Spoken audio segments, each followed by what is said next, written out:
Hey sis, welcome back to Rony Talks. How are you today? If you are a woman entrepreneur or a creative and you know that you often neglect self-care because of blurred boundaries between personal and professional life, know that this mistake is killing your potential. And today I want to help you bring awareness to this mistake and importantly, what you can start to do to rectify this mistake. Are you with me? Is this already making sense to you? I'm Rhoda, a mental health consultant specializing in stress management and burnout recovery. And my mission is to empower high achieving women to break the burnout cycle. I get it. As an entrepreneur, everything is on you. You have to be switched on because you have so many things that you're accountable for. Managing a team, building clients' relationships, ensuring that your business grows, that the people thrive, and that you're also making a profit from this business. There's a lot you're responsible for, and I get it. But also being constantly switched on is the fastest path to burnout. What is burnout? Burnout is exhaustion. This can be mentally, physically, or emotionally. And I want to add spiritually to this because when you are spiritually burnout,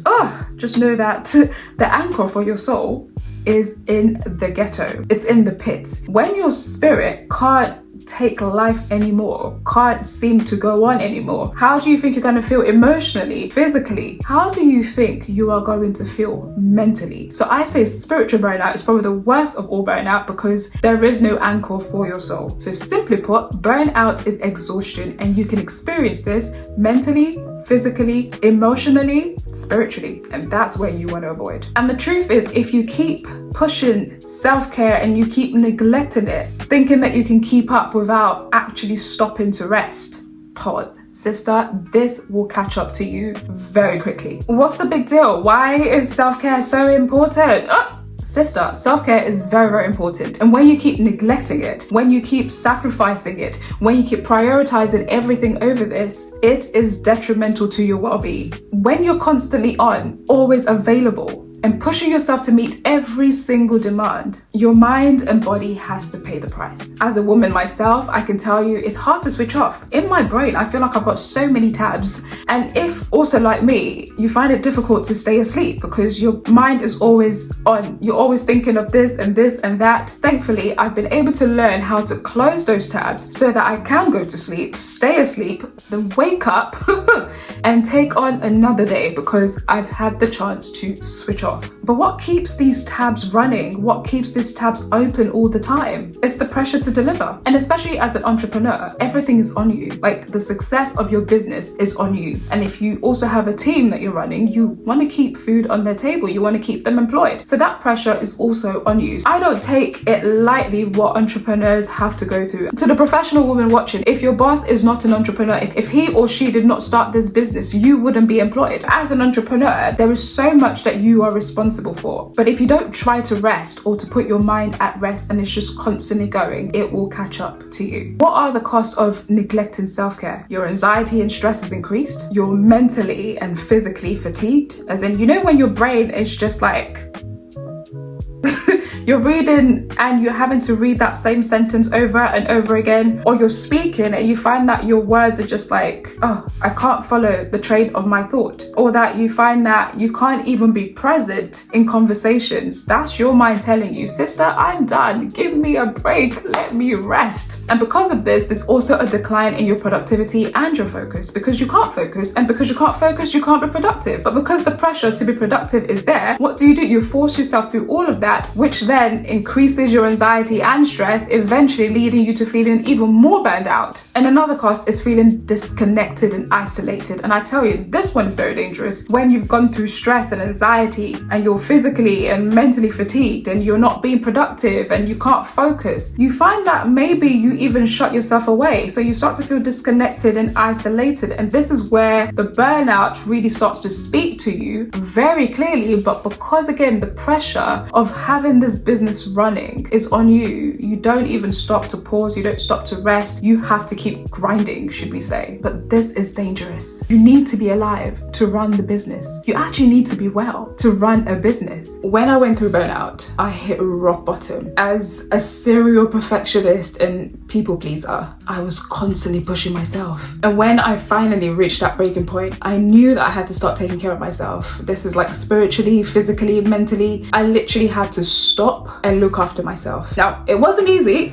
and it didn't happen overnight, but the tools that I've learned through the process have really stayed with me. I'm healthier, I'm stronger, and better able to help others, which is what I actually wanted to do from the beginning. Like they say, experience is the best teacher. And I'd have to agree, because if the journey doesn't kill you, it will definitely grow you. And from my burnout journey, even though it felt like I was going to die, like death was knocking on my door, it really helped me to focus on what truly mattered. But growth requires a choice, okay? It's deciding to make changes and actually taking actions that align with the changes that you want to see. And oftentimes, change actually begins with you. So whatever change you're looking for, it has to start with you. And let me give you a quick definition of wellness. Wellness is the state of being healthy in mind and body, and it requires action. I'm going to say that again. Wellness is the state of being healthy in mind and body, which requires action. So if you're going to be well, as in you're going to cultivate wellness so that you can be productive, focused, so that you can thrive in your business, you need to take the actions that allows your mind and your body to be healthy. You need to be well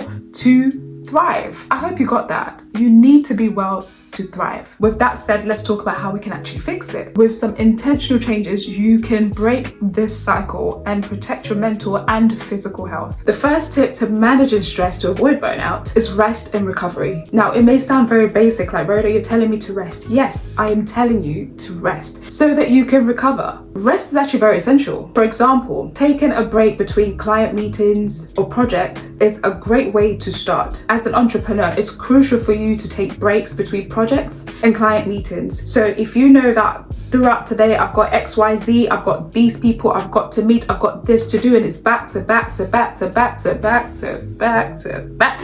You get what I'm saying here? Taking intentional breaks. And I'm not talking about 5 minutes, I'm talking about taking actual breaks, maybe a full hour so you can take lunch and actually eat. You see these things that as an entrepreneur we tend to do.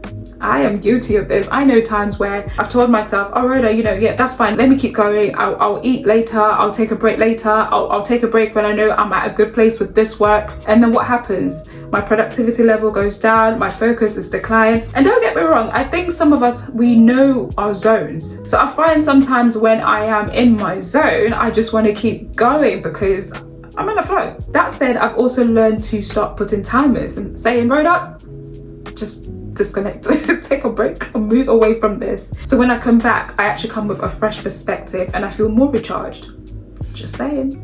But a practical way to actually apply or implement this method of rest and recovery is taking a time in the month for your mental health. You can call it your mental health day, you can call it your wellness day, you can call it me day, whatever you want to call it is entirely up to you. But one day each month is the day that you don't do work.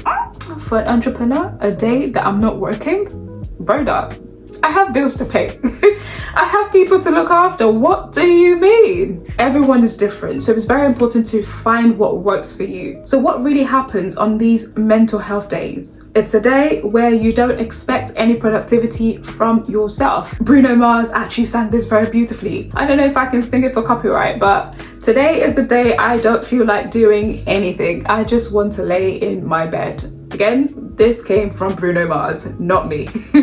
But on this day, you just stop, you pause, no emails, no work, no work-related stuff. You just refresh yourself, refresh your mind. Doing this helps you to build resilience. And come to think of it, when you are well rested, you're able to give much more to your work, to your clients, to the success of your business. It's a win-win for everybody, don't you think? The second tip for managing stress to avoid burnout is time management and prioritizing your tasks. One of the main reasons high achieving women tend to feel burned out or literally feel on the edge of, am I going to die, is taking on too much. Trying to handle every single detail themselves, especially if you have perfectionism in you.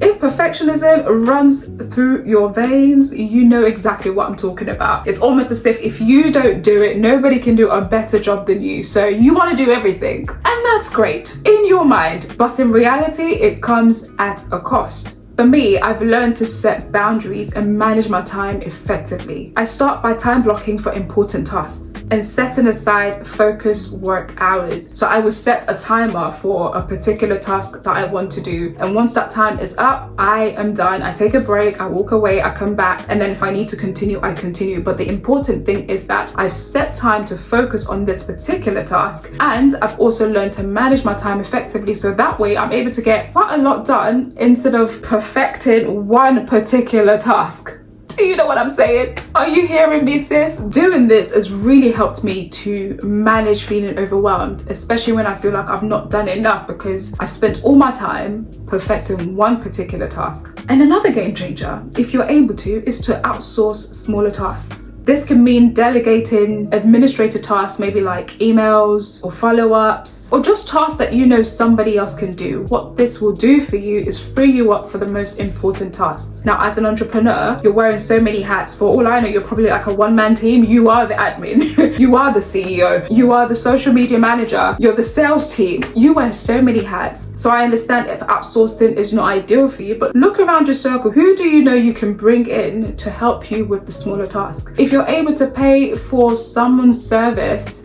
or services to help you with certain tasks, please do it. Your mental health will thank you for it. This is not about abandoning your responsibilities. No. If that's what you've heard this whole time, sister, rewind and start again. It is not about abandoning your responsibilities, but it's about creating boundaries that protect your well-being so that you can thrive with purpose. Do you understand what I'm saying to you? Learn to look after yourself so that your business can thrive, or so that you can thrive. When you are thriving, your business is also thriving, but you can't thrive without wellness. Let's recap on what we've covered today. The mistake of neglecting self-care due to blurring the lines between personal and professional life is one of the fastest way to burnout. But by implementing rest and recovery and effective time management, you can reclaim your energy, protect your mental health, and avoid the trap of burnout. Making these changes just won't make you feel better. They will actually empower you to do more with joy and purpose. There is no weakness in taking the time to recharge. Okay? One of the smartest things that you can do is learning to rest, so that you can do more and be productive with purpose. So if you are an entrepreneur and you're ready to break this burnout cycle, try one of these tips. Make a commitment to yourself today and actually stay consistent with it. That's how you see results. It may feel uncomfortable, it may feel weird, you may even feel guilty. The fact that you're sleeping and you're like, I have work to do, and you feel very guilty. That's even something to work through. But learning to take care of yourself is one of the best ways that you can actually love yourself. You do that well, the rest will follow. Your team will even like you better. You will find that you are more in love with your work, you're more productive, and you have more energy to do the things that are important to you. Thank you so much for watching. If you have found this helpful, don't forget to like, share, and subscribe. And let me know in the comments, which of these tips are you going to try first? Until next time, remember to keep thriving with purpose, but you can only do that when you are well. So cultivate wellness so that you can thrive with purpose. Bye.